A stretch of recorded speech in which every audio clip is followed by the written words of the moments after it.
that one talent away, and he was then left with none. And they gave it to the one that had 10. Now, there's a lesson in that today. Last November, come on, Doc. Say it. You had a talent. All right. That's it. One vote. All right. One vote. You had only one talent last November. That's it. To vote. And I don't ask for no accounting aid today. I ain't the master. So I ain't going to ask for no accountant. I know this. I know that right in the sanctuary is somebody who did not use that one. I know, because I've looked at the numbers throughout this community, there are a lot of people who did not use that one. And if the accounting is coming,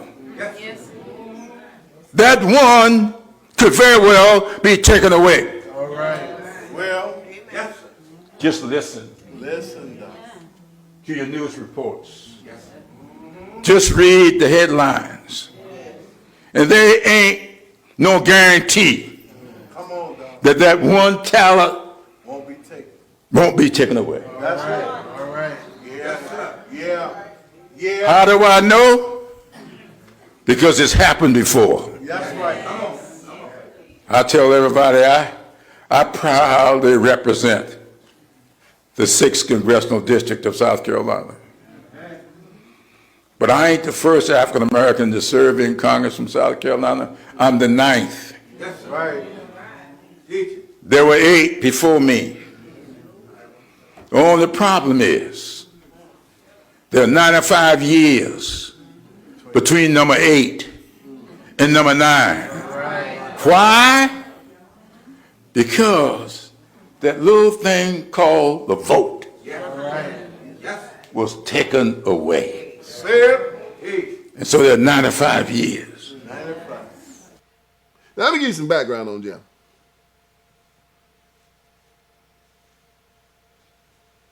Jim has been congressman from South Carolina since, like, I think, 1994. It's a long time. Over 30 years. And Jim's always been a no-good joker. Here's some of Jim's history. Okay, Jim started out in 1972 being commissioner, the Human Affairs Commissioner. That's 1972 now. In 1972, I was 9 years old. That's how long Jim Clyburn been involved in kissing white folks' minds in government. 9 years old. I mean, Jim probably 50, 30. Jim was in his 20s then. Wow, Jim got that job when he was like 20-something years old. I think he's like 83 now. Yeah, Jim might have been in his 20s when he got the job. You asked the question, how did Jim Clyburn get a job as Commissioner of Human Affairs at such a young age? Now, that's a good question, isn't it? Well, I didn't know anything about Jim Clyburn until I started running for Congress. So I was running for Congress against Jim in 2000. That's 25 years ago. And so I started going around South Carolina looking for support, asking for support. And I was amazed how receptive people were to talking with me. And so I had an opportunity to have a conversation with Governor Jim Edwards. He was former governor of South Carolina. At that time, he was the president over the College of Charleston in Charleston, South Carolina. He had been governor, the first Republican governor of South Carolina since Reconstruction. And Jim Edwards became governor in 1975. He stayed from 75 to 79.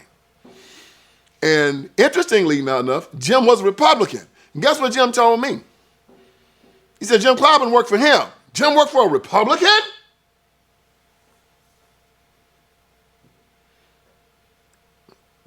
Interesting. Word around the campfire was that Jim Clyburn was just a snitch for the white folks. He had, you know, some people told me that Jim even was a snitch for the White Citizens Council during the Civil Rights Movement. And that's why the white folks took care of him in South Carolina. So he was a driver for Governor John West when West was running for governor. His driver, okay? West, he was his driver. Jim was nobody, but he was a snitch. And the white folks liked him. You know, back in South Carolina, whew, you talking about racism there. So Jim was a driver for West while West was running for governor. West was a Democrat. They had the Orangeburg Massacre in Orangeburg. A bunch of black kids wanted to bowl at the bowling alley in Orangeburg, South Carolina. And the bowling alley was segregated. So the black children wanted to bowl beside white folks that didn't want to bowl with them. So, of course, what did they do? They started rioting. And they started boycotting and raising hell.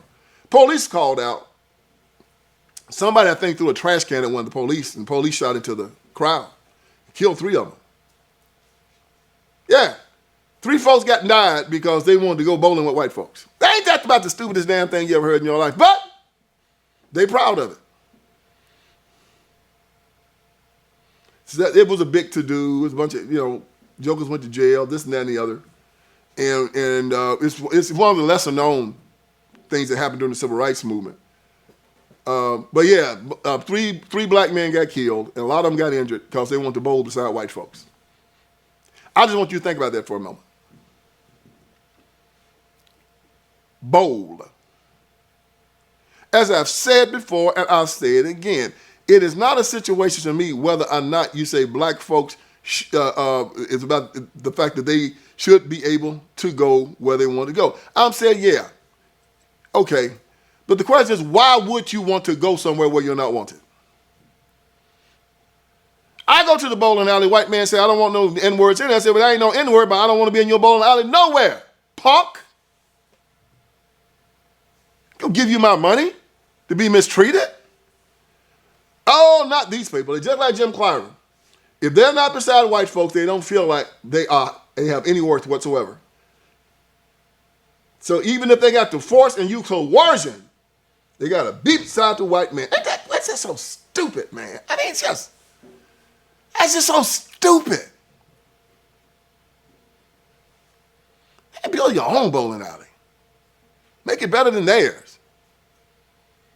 Then invite them into your bowling alley. Anyway, I digress. So John West is running for office as governor. And one of the things he said that if he's elected governor, he'll start a new branch of the South Carolina government called the Human Affairs Commission to look into the complaints of black people when it comes down to discrimination and whatnot. Well, he didn't think he was going to win, but hell, he ended up winning. And John West didn't know nobody but his driver, and that was Jim Clyburn. And I guess as a goof, he put Jim Clyburn over the Human Affairs. He made him commissioner of Human Affairs. And Jim, being the Tom that he is, knew exactly what he needed to do in South Carolina to make sure he kept that job. I can't think of one thing Jim Clyburn did in the Human Affairs Commission to help black people do a daggum thing in South Carolina. Not one. I can't think of it. Never heard of it.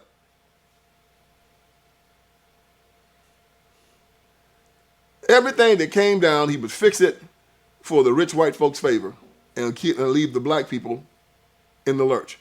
So, Jim running as a Democrat, but a lot of people don't know this. So Jim Clyburn worked for Jim Edwards, for Jim Edwards from 1975 to 1979. All right? And then Richard Riley becomes governor for 8 years. And then Jim switched sides, and he works for Governor Riley for 8 years, okay? And so then Carroll Campbell becomes governor of South Carolina. Carroll Campbell becomes governor, I think probably 1988, around that time. So guess what Jim Clyburn did, y'all? Jim switched sides again and started working with Carroll Campbell as a Republican. So when Jim decides to run for office in 1992, he's still working for the Republican governor. Now, this is a fact. So Jim worked for Jim Everett from 1975 to 1979, and he worked for Carroll Campbell from 87 to 92. So Carroll Campbell became governor in 87, and Jim worked with Carroll Campbell from 87 to 92. So that's 9 years. Jim was over the commission for 20. And of the 20 years, Jim worked for Republicans, 9 years of them. But that sucker, no, his head was on the swivel, wasn't he? Man, the only way you keep a job like that, you got to be a number one A1 sellout. And then when that congressional seat, they do that majority black seat, that's right. They knew who their boy was going to be in South Carolina. And they chose James Clyburn to sit in that congressional seat because he had shown that he could play both sides in South Carolina. James Clyburn is a Tom's Uncle Tom. That Negro is a sellout from way back. And when you look at his district in South Carolina, it's one of the poorest districts in the whole country. Has the lowest for income, crime-ridden, terrible schools. They did a documentary on Jim's district. It was so bad. It's called The Corridor of Shame. They talk about I-95 drives right through that district. And you just look at how bad the schools are, how poor it is, how dilapidated it is. And Jim been there over 30 years, and it's worse now than it was before he got there.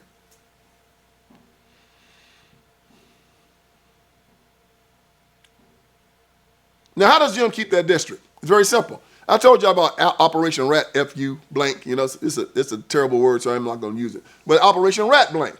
What did they do? Lee Atwater, in order to take over the House of Representatives, Lee drew a bunch of majority black districts with all the black people in one district, left the rest of the districts lily white, got the black caucuses to vote with the Republicans for the creation of these districts. And Jim's 6th district in South Carolina came out of that deal. And part of that deal was that if the black people in the black caucuses voted for the Republican plan, that the Republican Party would not give any money to any candidate running in that district. That's what happened to me. I didn't know it at the time. Did not know it. Because when I ran, the district had only been there like 6 years. And so after, I debated Jim on TV, beat the hell out of him. Just like slapping a child around. I was amazed at how stupid he was. So Jim hightailed out of South Carolina. He went to Washington, D.C., never came back because he knew I was waiting for him. And so I was waiting for the RNC to just pile me up with money after I eviscerated James Clyburn in that debate.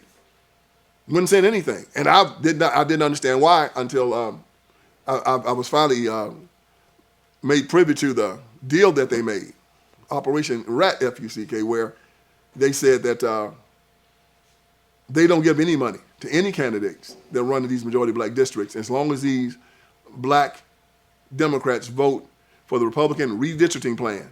They're going to keep their word. Problem was in the last election, Donald Trump, who wasn't part of that, went into these black areas, made a lot of Democrats mad. That's why they really hate Donald Trump. And he got the black vote from them, and that's how he became president. But Trump wasn't part of Operation Rat F blank, so he wasn't caring what they said. So that's Jim Clyburn. Jim Clyburn ain't just ugly. And he ain't just stupid. It's easy to be a politician like this. It's like on Citizen Kane, when they was trying to find out who Rosebud was. And they asked one of Kane's very rich friends about this man. And Kane's friend said, that man's a fool. And the reporter said, yeah, but he's made a lot of money. And he said, it's not difficult to make a lot of money if all you want to do is make a lot of money. Which is true. I mean, you can sell dope on the street. You can be a pimp, sell, women. You can go on the internet and just start acting a fool and just dancing around naked. You make some money. You can open up a cash checking place or open up a liquor store. Yeah, if that's all you care about doing is making money, sure, there are ways to make money. But it's just like being a politician. If you want to move up the ladder in Democrat Party politicians, sell out your people. Oh, it's easy. Tell them to vote for LGBTQ. Tell them to support climate change. Tell them to support abortion, unrestricted abortion. Tell them to vote against their God. Tell them to lie that America's a racist nation, even though you've made it in this racist nation. tell, all of this.